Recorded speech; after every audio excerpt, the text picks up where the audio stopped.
Good evening, Chris. Joe, good to be on. How's it going? Very, very well. We have lots of Ireland talk, as you might imagine, on the show over the last couple of days. And by extension, we have covered Australia and South Africa in great detail. France continue to look excellent. The fortunes of England, Wales and the Finn Russell-inspired Scotland, all very interesting, though, and we haven't talked too much about them. So England play South Africa on Saturday. That's their finale to the November series. Thus far, they've lost to Argentina. We spoke to you after that game. You said, well, if they lose to Japan, Eddie Jones's position untenable. They promptly put 52 points on Japan. And then 25-25, a draw with New Zealand. A suitably confusing picture. 14-0 down after 10 minutes. They're 17-3 down at half-time. They're 25-6 down going into the final 10 minutes. And then suddenly they catch fire. Will Stewart scores 2 tries. There's a Freddie Stewart try. They get back to 25 points apiece against 14-man New Zealand. And then at the restart, they kick the ball out of play in the 81st minute and Twickenham boos. And Eddie Jones says it's a great day and nobody knows quite what to think. So you can tell us what to think. Well, Joe, you know what? I don't know what to think about England. And I haven't known what to think about England for the last 30 test matches. I think it's been 30 since the World Cup in 2019. And every year, or it seems like every few months, we're asking the same question. Will the real England please stand up? What is this team? What is their identity? How good are they? And just when you think, oh, this team are struggling, they're going nowhere, they pull something out the bag. And just when you think, oh, they're onto something, they can't string 2 performances in a row together. So just looking at their 2022, 2 wins out of 5 in the Six Nations, then go to Australia, lose in Perth, and you think, this team are in trouble, rallied really well to win a series in Australia, and you think, right, time to bounce into the autumn and really show they're going to be World Cup contenders come 2023, Six Nations contenders as well come the spring, lose to Argentina, just when you think, oh, Japan, they're there for the taking as Japan, they put 50 on them, and then for the first 50-60 of that New Zealand game, the All Blacks were in complete control, and you're thinking, right, is this the lowest England have been under Eddie Jones? Is this the most resounding a defeat they've ever had? Then they rally so sensationally to be at the point where many people felt they could have gone for the win. I kind of know why they did it. They cashed in their chips from 25-6. They got to 25-all. But yeah, we're going into Saturday asking the same old question. Will this real England team please stand up? At 25-6 down, if that had been in the 80th minute, where would that have left Jones? That is a really good question. It wouldn't have led to anything drastic, but it certainly would have piled the pressure on ahead of this weekend. Because if you then looked at 2022 in totality and gone, right, 2 out of 5 in the Six Nations, not good enough. Yeah, good series win in Australia, but then to lose to Argentina, New Zealand and South Africa at Twickenham with 4 wins out of 11 in the whole of the calendar year, that would have put his position under extreme scrutiny. But so well did they play in that final 10, so well did they rally, that they go into the South Africa game knowing that a win really does salvage their autumn, and their autumn can then be seen as, a bit of a slow start against Argentina, very good against Japan, could have beaten New Zealand, came from behind magnificently, beat South Africa.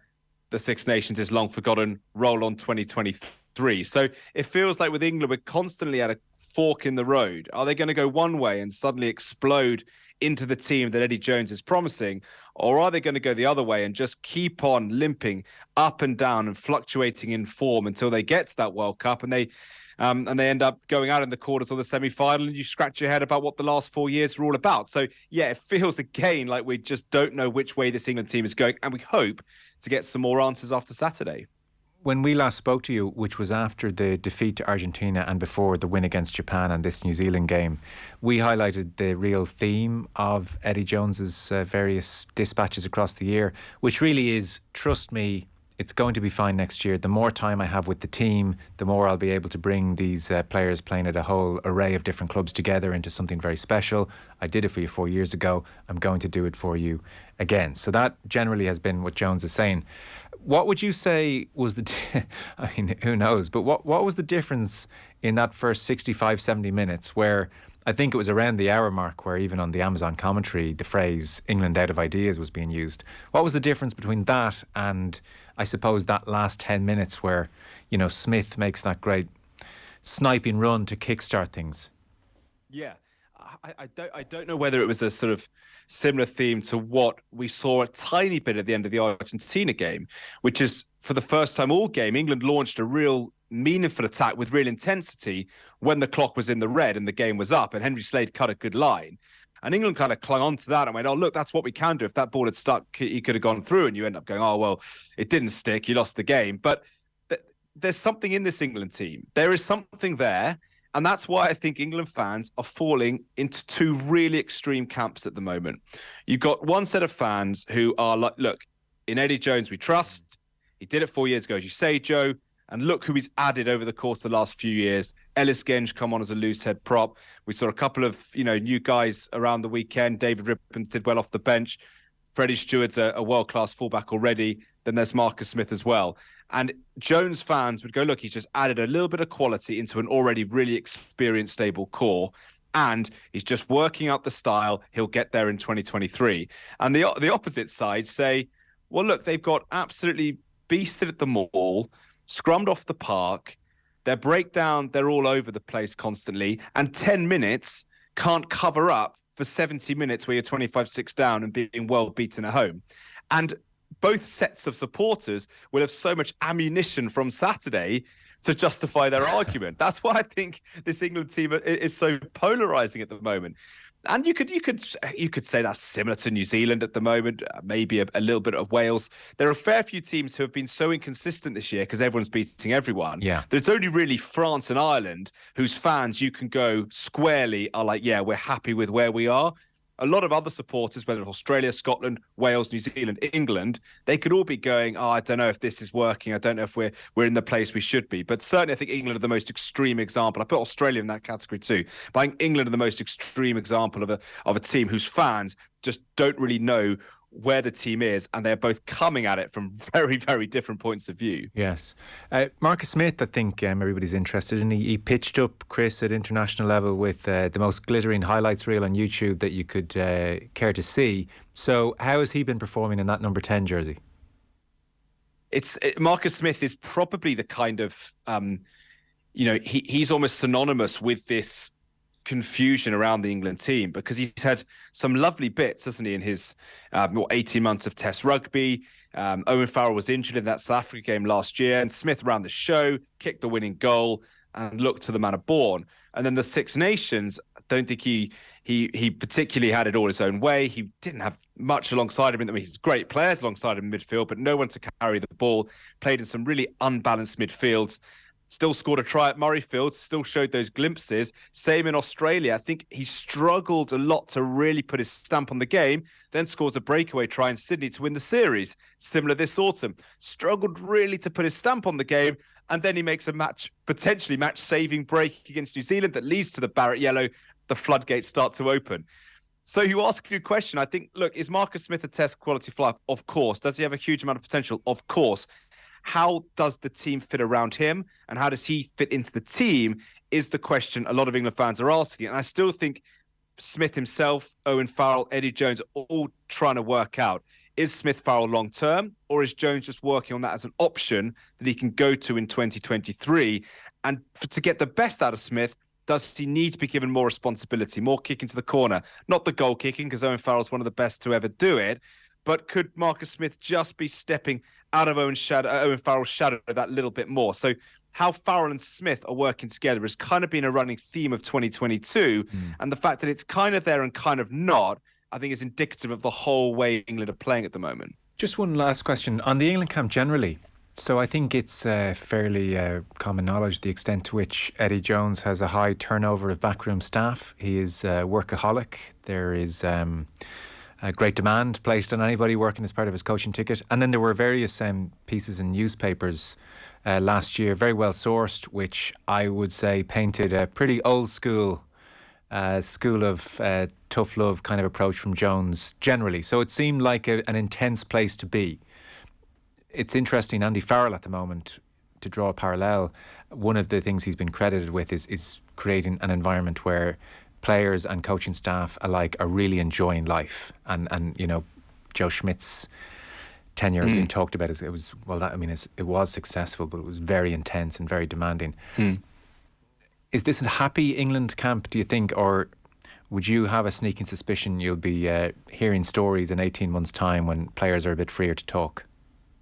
Oh, there's no doubt there will be stories that come out after Eddie Jones has left. And look, stories came out after Stuart Lancaster left in 2015. And, Stuart Lancaster, you guys know well, he's had very little turnover of staff and is a guy who, is unlikely to do it. He's going to treat people extremely well at all times. Yeah.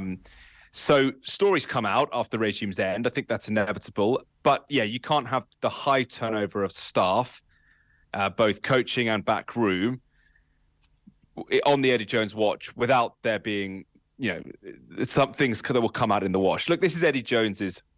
We know this is Eddie Jones's way. It's Eddie Jones's way or the highway. Funnily enough, Joe, I think Eddie Jones has probably not been the intense figure in the last year that he may have been prior. He's brought in guys like Ellis Genge, Courtney Laws, Jack Noel, Mako Vunipola to run the leadership and try to take a bit of leadership away from Owen Farrell. Certainly he did that in the summer. Will we then see, as we zone in on the World Cup, going back to kind of Farrell's influence, will he be the captain of the World Cup? And so all the talk in the summer was like, oh, this England team is a nice place. Everyone is really friendly. Ellis Genge bringing people together. So is Jack Noel. Courtney Laws is so chilled. Very different type of captain to Owen Farrell. Now we've got Farrell captain again. Will he be captain this time next year? Will Eddie Jones start to go, right, I've done it before at World Cups. We're going to do my way or the highway and maybe not have the more conciliatory approach that there has been suggestions he's adopted over the last year. But look, Eddie, there's no smoke without fire. Eddie Jones operates a certain way. It's a cutthroat environment. England players will never ruffle the feathers and will never rock the boat while they're in the camp. There's England caps and enormous match fees to play for and a World Cup to win. So, look, that stuff will come out after 2023 if England don't win the World Cup. That was probably inevitable with whoever's in charge, whichever coach. But, yeah, maybe more so with Eddie Jones than another head coach for obvious reasons, because we know he operates in a way that is, is particularly strong, particularly forceful, and he makes sure that he's the dominant voice in camp, and that's always been the way. Chris, Wales 12, Georgia 13, result of the weekend. That means Wayne Pivac is 3 wins from 11 this year. You now don't have to go very far in the Welsh media for calls on Pivac to go, and we need to nip this in the bud. It's funny, isn't it? You could have. Everyone goes, "Oh, rugby can't adopt this football hiring and firing culture," and I don't think that football hiring and firing culture is healthy. But at some point in the last World Cup cycle, the following head coaches have all been under real pressure: Ian Foster, Gregor Townsend, Dave Rennie, probably Jacques Nienaber up to a point, Eddie Jones, Wayne Pivac. I think about six of the major nations, their coaches all been under the pump at some point in the last year or two because of their inconsistency. And none of them have got fired. So there's no danger of, at the moment, international rugby adopting this hiring and firing culture. And if Wayne Pivac can survive this, then yeah, I think a lot of coaches can survive anything. He's lost the home to Italy. He's lost the home to Georgia. Might well beat Australia on Saturday. And they'll probably get a response. The Wallabies are injury ravaged, and we know how the Welsh perform with their backs to the wall.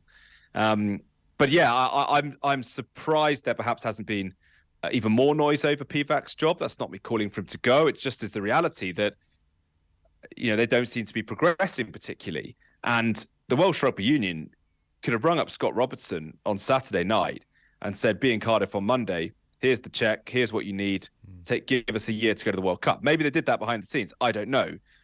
I never buy this argument, Joe. Oh, we can't dispense with this head coach. They've got to finish their contract. They've got to get to the World Cup because who would replace him? There are coaches, club coaches, international coaches, assistant coaches. There are coaches out there who would give their right arm to coach Wales for a year ahead of the World Cup. And that applies to other nations as well. So if the Welsh Rugby Union have a plan and Wayne Pivac is part of it, great. But just sitting on their hands and hoping it'll be all right on the night in France 2023, I don't think is particularly the right way to going about it, even if the hiring and firing culture from football is not the right way either. So, yeah, we'll see how they go on Saturday.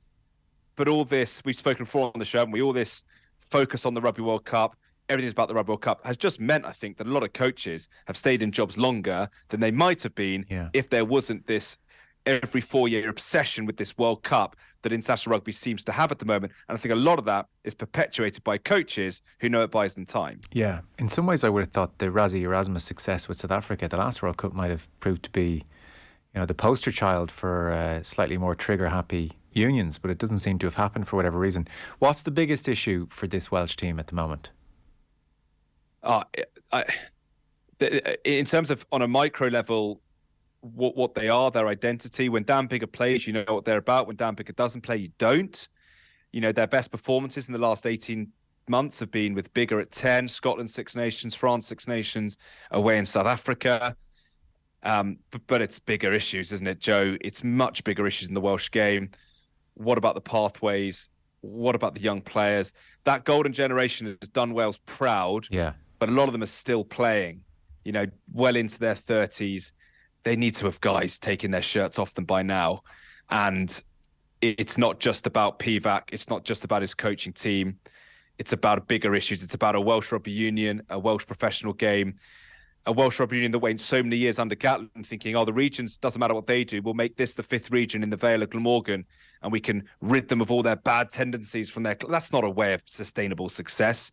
As Sam Warburton said in the paper today, it should be about getting a region to win the Heineken Cup and Wales to win the World Cup in collaboration. It's an extremely uncollaborative rugby nation at the moment. Football's getting bigger.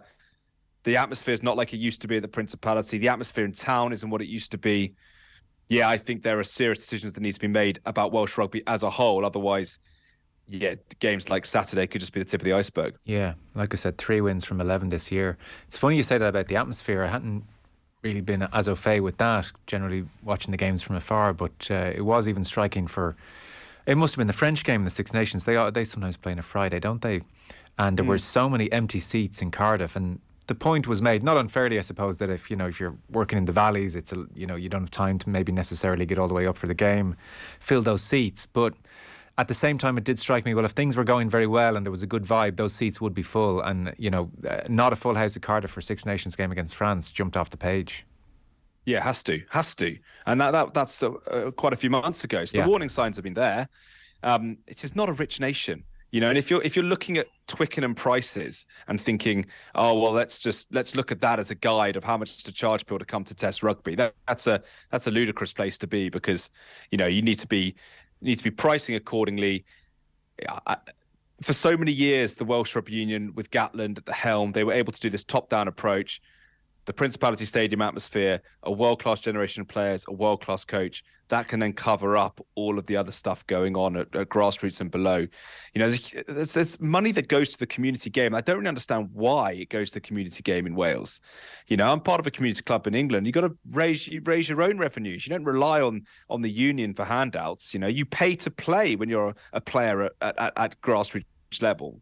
It's a hobby. You pay your subs and you play. It seems to be there's a culture that the Welsh grassroots clubs get money from the union, but there needs a complete recalibration of where the money is going in the professional game, how the regions can support the Welsh side, how they work in collaboration. And if it wasn't for the English clubs producing some players at the moment, some of the best young talent is coming out of the English clubs, which they'll try and get to the regions, but then the Welsh players will go, well, do we stay with England where actually we've got a better club environment? So, lots to get at with Wales. Okay. They'll probably put out the bag on Saturday. They'll probably pull out a couple of great results in the Six Nations. It's what they do. But is it longer term sustainable? That's a much bigger question. Okay, well, we'll see how they go at the weekend for starters. Scotland then, super interesting dynamic here. So 1 point defeat to Australia to kick off the series. They beat Fiji. They were leading for a lengthy period against New Zealand after a terrible start, and they were beaten 31 points to 23. And Finn Russell was to the fore, and then 52 points to 29 winners against Argentina, where again Finn Russell was to the fore. He was involved in all 8 tries at Murrayfield. And it's not everyone who puts 52 points on Argentina. So the crucial context, of course, is that Russell and Gregor Townsend have had numerous run-ins at this stage. Russell was omitted from the summer tour. He was omitted from this November series. Blair Kinghorn, Adam Hastings, Ross Thompson were in. And then injury struck. Finn Russell brought back into the fold and has impressed against New Zealand and was, again, really to the fore at Murrayfield against Argentina. Russell said, "It's great fun. It's great to be back. I love playing at Murrayfield." And Gregor Townsend said, "We're glad to have Finn in this form for the last 2 weeks. It's great he's playing some of his best rugby. He's now the man in possession of the jersey. It'll take something special from Blair and Adam to change that. His passing skills are up there with the best in the world." I'm trying to work out, is Gregor Townsend dying inside when he's saying this? It's such a good question, because no doubt Gregor Townsend wanted to move beyond Finn Russell. It appeared as if his patience had ran out with Russell, whether it was his performances in the Six Nations, whether it was his conduct, he work rate against France, his yellow card against Wales, going out on the town after the Italy game, being dropped for the Ireland game, didn't take him on tour. Adam Hastings, Blair Kinghorn, Ross Thompson, they're my 310s. Let's move on. Let's try and, not cut ties with Russell indefinitely, but let's try and build a team that is not reliant around Finn Russell, who Gregor Townsend obviously ran out of patience with. And then the one person who didn't want to get injured is Adam Hastings, because if Ross Thompson gets injured, he was always third. Blair Kinghorn, fine. Adam Hastings plays. Adam Hastings getting injured means Russell then goes from number 4 to number 1, has a couple of blinders, and now they're back to where they were, I don't know, middle of 2021, when Townsend was talking Finn up for the Lions, and they seem to be really, really close-knit. That relationship is just mad. It's impossible to keep up with. I think Scotland fans are just thinking, well, awesome to have Russell back in the fold, awesome to have him back playing well. Maybe Townsend will have to accept, oh, well, Finn is Finn and I've just got to work with him. But the way that relationship has ebbed and flowed over the last couple of years, it's pretty hard to keep up with, isn't it? Yeah, it won't be the last time we talk about it. Listen, great to have you in the show as always. We appreciate it massively. Thanks so much, Chris. Always a pleasure. Thanks a lot, Joe. Cheers.